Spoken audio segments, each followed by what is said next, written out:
Chennai Anna Nagar 18th அவென்யூல இருக்கிற ஒரு பெரிய பங்களாவுக்கு ரியல் எஸ்டேட் புரோக்கரான பிரசாத் போறாரு. அவர் ஏன் அங்க அந்த காலை நேரத்துல போறாரு அப்படின்னா, அந்த பங்களால வாழ்ற 2 பெண்கள், அம்மாவும் பொண்ணும் பிரசாத்தை வர சொல்லியிருக்காங்க. அவர் போய் மீட் பண்ணும்போது அவங்க சொல்றாங்க, இந்த பங்களாவை வாங்கிலாம் நாங்க முடிவு பண்ணியிருக்கோம். அதனால இது என்ன ரேட்டு, எப்போ ரிஜிஸ்ட்ரேஷன் வச்சுக்கலாம் அப்படிங்கிற எல்லா விஷயத்தையும் நீ பாத்துக்க அப்படின்னு சொல்றாங்க. ஏன் இந்த பிரசாத்தை கூப்பிட்டு அவங்க சொல்றாங்க அப்படின்னா, இந்த வீட்டுல வாடகைக்கு கொண்டாந்து எங்களை குடி வச்சது நீ தான். அதனால இந்த ஓனர்கிட்ட பேசி எவ்வளவு ஆனாலும் பரவாயில்ல, அது எத்தனை லட்சம் ஆனாலும் பரவாயில்ல, இந்த வீடு எங்களை முடிச்சு கொடு.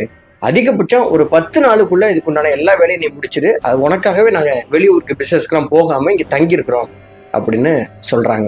பிரசாத்துக்கு ஒரு பெரிய சந்தோஷம். ஏன்னா இவ்வளவு பெரிய ப்ராப்பர்ட்டியை முடிச்சோம்னா அதுல இருந்து எவ்வளவு கமிஷன் வரும், இதுல நம்ம செட்டில் ஆயிடலாம் அப்படின்னு முடிவு பண்ண பிரசாத், நான் எப்படியாவது அந்த ஓனர்கிட்ட கன்வின்ஸ் பண்ணிடுறேன். ஏன்னா அந்த ஓனரும் இதை விற்கிறதுக்கு உண்டான முயற்சிகள் தான் இருக்கிறார். நீங்க அப்படின்னா ரொம்ப சந்தோஷமாவே உங்களுக்கு கொடுப்பாரு அப்படின்னு சொல்லிட்டு சந்தோஷத்தோட போன பிரசாத் அடுத்த 10 நாள்ல அந்த ஓனர்கிட்ட போய் பேசி கன்வின்ஸ் பண்ணி ஒரு ரேட்டை ஃபிக்ஸ் பண்ணி இவங்க கிட்ட கன்வே பண்றதுக்காக 10 நாள் கழிச்சு வர்றாரு. வீட்டுல போயிட்டு ரொம்ப நேரமா காலிங் பெல் அடிச்சுட்டே இருக்கிறாரு. அந்த வீட்டுல இருந்து யாரும் வந்து திறக்கவே இல்லை.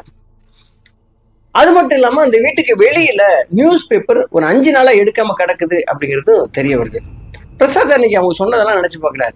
உங்களுக்காக தான் நாங்க இருக்கோம், கண்டிப்பா ரிஜிஸ்ட்ரேஷன் முடிச்சிடணும் இந்த நாள்ல, அதுக்கப்புறம் லீவ் கிடைக்காது, இவ்வளவு சொன்ன விஷயம் நம்மகிட்ட சொல்லாமே போயிட்டாங்களே அப்படின்னு சொல்லிட்டு ஒரு பக்கம் கோவமானாலும், சரி வீட்டுக்குள்ள இருக்கிற சமயக்காரனை பார்த்துட்டு எப்போ வருவாங்க அப்படிங்கிறத தகவலை கேட்டு போயிடலாம் அப்படின்னு சொல்லிட்டு மறுபடியும் காலிங் பெல் அடிச்சுட்டே இருக்கிறார். கதவு திறந்த மாதிரியே இல்லை. சரி பின்பக்கமா போயிட்டு பார்க்கலாம் சமையலறை பக்கம் அப்படின்னு சொல்லி போனவரு அந்த வீட்டோட ஒரு ஜன்னலை கிராஸ் பண்ணும் போகுது. அந்த ஜன்னல் கொஞ்சமா திறந்து இருக்குது.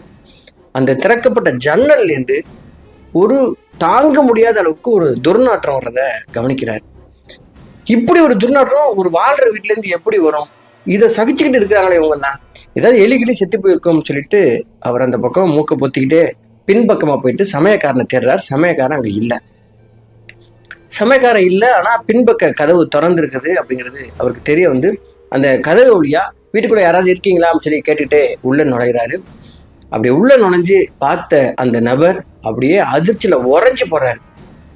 உடனடியா அந்த வீட்டுல இருந்து வெளில ஒடியாந்து பதறி அடிச்சு பக்கத்து வீட்டுல இருக்கிறவங்கலாம் இதை சொல்லிட்டு ஒரு 4-5 பேர் சேர்ந்து அண்ணா நகர் போலீஸ் ஸ்டேஷன்ல போயிட்டு ஒரு கம்ப்ளைண்ட்டை கொடுக்குறார். அந்த கம்ப்ளைண்ட் எடுத்த போலீஸ் டீம் அடுத்த அரை மணி நேரத்துல அந்த வீட்டுக்கு வர்றாங்க. அங்க இருக்கிற பொதுமக்கள் எல்லாருமே சுத்தி நிக்கிறாங்க.